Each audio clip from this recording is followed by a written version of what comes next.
जो अधिवक्ता भाई हैं सब लोग यहाँ पे धरने पे बैठे हुए हैं। स्वतंत्रता दिवस के ऊपर जब फ्लैग होस्टिंग हो रही थी उस समय एसडीएम और अधिवक्ता हमेशा परिवार की तरह सारे अधिकारी कर्मचारी सारे अधिवक्तागण सारे के सारे एक जगह होके और स्वतंत्रता दिवस मनाते हैं। आज तक हमने तो यही देखा है, परंपरा ये रही है। बार के पूर्व अध्यक्ष आदरणीय हमारे वरिष्ठ अधिवक्ता आर्य साहब हमेशा व्यवस्था करते हैं सारी चीज़ों को। 30-40 सालों से एक सारी कमान संभाले हुए हैं, चाहे हमारा शहीद स्मारक हो, चाहे यहाँ कोर्ट परिसर हो, चाहे तहसील परिसर हो, एसडीएम परिसर हो। तो ये जो भी हुआ है अच्छा नहीं हुआ है, क्योंकि अधिवक्तागण हड़ताल पे जाने का मतलब है कहीं न कहीं आत्मसम्मान को इनके ठेस पहुंची है। व्यक्तिगत मामला नहीं था, सब लोग सहयोगी के रूप के अंदर सब भारत माता के गुणगान करने के लिए, स्वतंत्रता दिवस मनाने के लिए वहाँ सारे के सारे एकत्रित हुए थे। एसडीएम साहब को इस तरह की भाषा का उपयोग नहीं करना चाहिए था। और ये सच है कि जब अभिभावक के रूप में कोई व्यक्ति वहाँ पे खड़े हैं और उनके साथ में कोई आपत्तिजनक बात हो रही है तो युवा जो वकील है उनको गुस्सा आना स्वाभाविक भी है।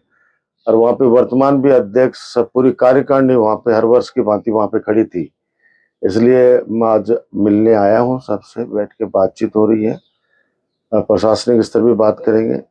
लेकिन मैं कह रहा हूँ कि ये सामंजस्य बनाने का जो हमेशा से पिछले 15 सालों में आपने देखा है, उससे पहले भी देखा है कि ये जनप्रतिनिधियों का बहुत बड़ा योगदान होता है कि किस तरीके से आपस के अंदर सामंजस्य बनाए रखे ताकि जनता का कोई भी काम प्रभावित नहीं हो। क्योंकि जनता की सेवा के लिए सब लोग बैठे हुए हैं। आज आज मान लो ये सब लोग पेन डाउन स्ट्राइक पे आ गए तो सारे काम भी एक तरह से रुक गए, कितने सारे काम हो सकते हैं। इसलिए सरकार तानाशाही पूर्ण रवैया तो सब जगह अपनाए रखा। आपने कल जोधपुर में भी देखा कि जो बच्चे माननीय मुख्यमंत्री जी का जो प्रदेश स्तर का जो कार्यक्रम था जो इस बार जोधपुर किया है, जोधपुर में वो बच्चे जा रहे थे और किस तरह से उनको टक्कर मार दी गई, मृत्यु हो गई। और उसके बाद में जब सीएम का काफिला आ रहा था तो फटाफट लाके और उसको दुलवा के वहां से काफिला निकाल दिया।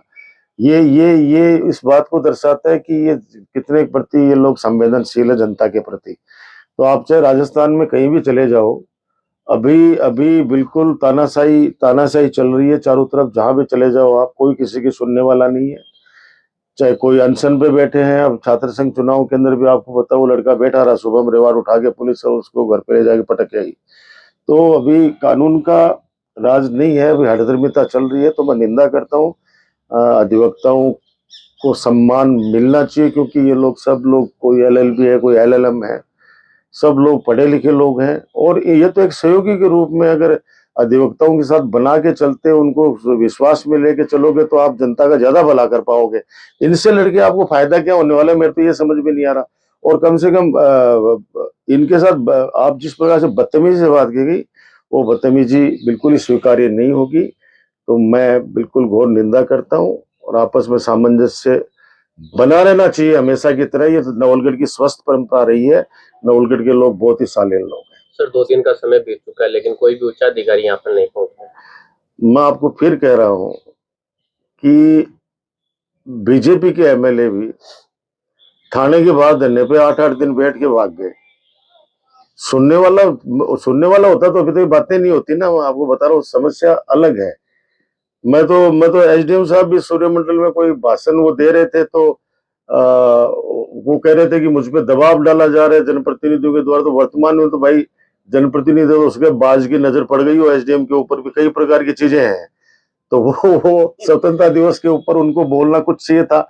और वहां पे जिस तरह से वो बोल रहे थे कि एकाधिकार समझ रखा है उन लोगों ने, मुझे वो कर रहा है। मुझे लगता नहीं कि अधिवक्ता आप लोगों के लिए नहीं बोला वो चीजें एक अलग मैटर पे वो बोल के गए इस चीज में। लेकिन आप जैसे, मैं तो ये कह रहा हूं कि हमेशा अच्छी लीडरशिप दी है। मैं तो पिछले 20 सालों से तो जो देख रहा हूँ हर चीज के अंदर, कभी कभी भी निगेटिव बातें करते मैंने सुना नहीं।